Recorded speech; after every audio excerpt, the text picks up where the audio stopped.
Bonjour à toutes et bonjour à tous. À nouveau réunis pour un nouveau retour vidéo sur le conseil municipal du 6 avril dernier. Donc, me concernant, je parlerai de la petite note d'ambiance habituelle, notamment sur le quorum et l'abaissement, on va dire, des effectifs du conseil. Oui, bonjour, moi je vous parlerai de la carte scolaire à Montsolimine. Bonjour, moi je ferai un retour sur la question des friches à Montsolimine. Un conseil municipal particulier, puisque en fait seulement 30% des effectifs du conseil étaient présents, à la demande de Madame Jarot, donc des effectifs réduits. Donc on est finalement une des seules villes de Saône-et-Loire, une des rares villes de Saône-et-Loire à avoir opté pour cet effectif réduit, alors même qu'on dispose de salles suffisamment grandes pour accueillir tout le monde, mais bon, c'est le choix de la majorité. On a pu assister, du coup, pour ma part, derrière un écran, puisque je n'ai pas assisté au conseil municipal, de l'interpellation d'un citoyen de la ville en direct par Madame Jarot, en lisant les commentaires Facebook. Donc voilà, tout ça n'est pas vraiment digne et pas représentatif de ce que devrait être un conseil municipal. Donc à ce conseil municipal, nous sommes revenus sur le projet Loison, où enfin on a eu des chiffres un petit peu plus précis concernant les dépenses, moins sur les recettes, mais bon c'est un projet que nous soutenons et nous l'avons réaffirmé.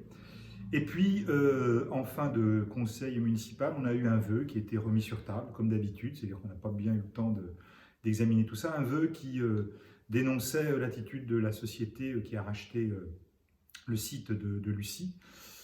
Madame Jarot découvrant que les sociétés capitalistes faisaient du profit et s'intéressaient peu aux intérêts de la ville. Donc c'est un vœu que nous avons adopté. Nous avions cependant proposé qu'il soit un petit peu modifié pour dire qu'auparavant à Montsolimine, il y avait déjà eu des problèmes de friches, hein, c'est des friches minières, que bien entendu il y a eu le site de Mécatine qui a été réhabilité, mais aussi il y a quelques années le site des équipages, avec notamment les ateliers du jour, et qu'à l'époque il y avait eu une mobilisation de toutes les collectivités, de l'État, de l'Europe pour réhabiliter cette friche. Madame Jarot n'a pas souhaité introduire ce petit correctif dans l'amendement, considérant que finalement les friches, ça n'existait pas avant elle et qu'elle seule était en mesure de travailler sur ce type de sujet. Donc nous avons quand même voté c'est ce vœu, mais voilà, ça dénote bien l'état d'esprit de Madame Jarot qui considère qu'avant elle, rien n'a existé. C'est un peu dommage. Nous sommes revenus sur la question de l'école et plus largement d'une concertation qui pourrait être mise en place au niveau global, au niveau de la commune sur l'école, sur les activités extrascolaires, sur la sécurité également aux abords des écoles.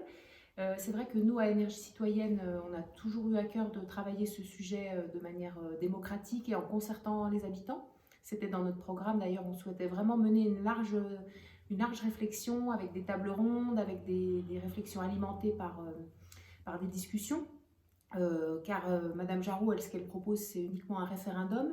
Et on sait qu'avant de mettre en place ce référendum, il faudrait vraiment se réunir et discuter avec tous les acteurs concernés, c'est-à-dire les parents, les enseignants, les associations, le personnel municipal qui s'occupe des activités extrascolaires, les élus, de manière vraiment très vaste pour recueillir l'avis de tous les Montsoliennes et de tous les Montsoliens, afin d'avoir vraiment des avis très larges pour améliorer la mixité scolaire à Montsolimine, la prise en charge des difficultés de chaque élève et de ses forces également. On sait que c'est aussi un facteur d'attractivité pour la ville, d'avoir des écoles qui fonctionnent bien, qui ont des effectifs qui sont régulés, et de pouvoir travailler aussi avec les enfants de manière intelligente, parce que ce sont vraiment les citoyens de demain, et il faut aussi les inclure dans cette réflexion et prendre en charge la place de l'enfant dans les écoles.